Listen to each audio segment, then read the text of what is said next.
Ona ona I ka hala me ka lehua, he hale lehua ia nā kanoe. Growing up here, you hear aloha in so many different contexts. You hear it as like on the very surface tourist level, you hear it in greetings, and then you also hear it in much deeper sense in some of our old mele and some of our old chants and mo'olelo of our deities, our li'i, and our own kupuna.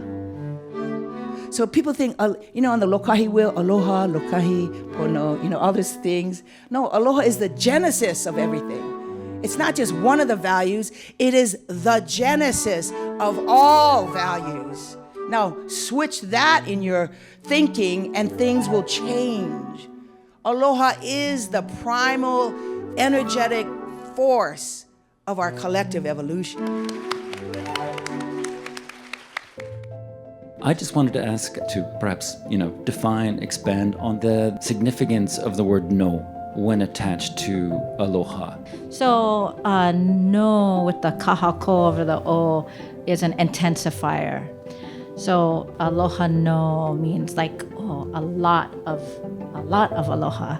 The kahako was a way to help people to understand how the context within which something was being used. So like if you look at old Hawaiian language newspapers, there's no of this okina or kahako over them. So to leave it out would have invited more ambiguity, which is, maybe sometimes there's a limit to aloha, and sometimes it's okay to say no.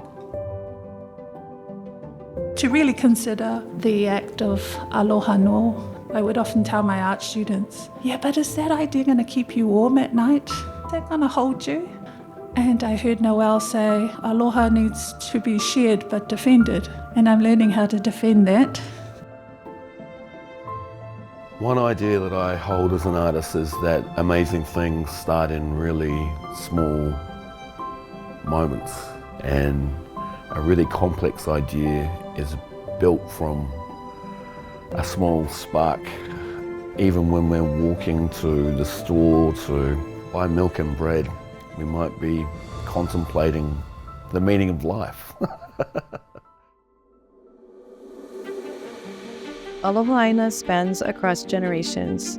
Being an Aloha Aina means being part of a lineage. I would like to ask the artists if they could share how aspects of their practice might be related to memory or the act of recalling genealogical connectedness or multi-generational struggle.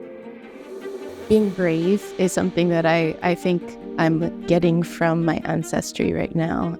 And so I'm about to do a really important project which would bring back the memory of a stream into its original place.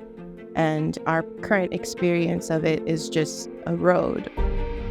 I want to do this work so that I can return the water of Nu'uanu stream to its original flow as a cultural moment of remembrance. I've been inspired quite heavily from kupesi or patterns or mark making. These not only are beautiful to look at, but they hold significant histories about the deep past of my ancestors. I am always feeling like in the push-pull of like, should I be doing more activism and less art?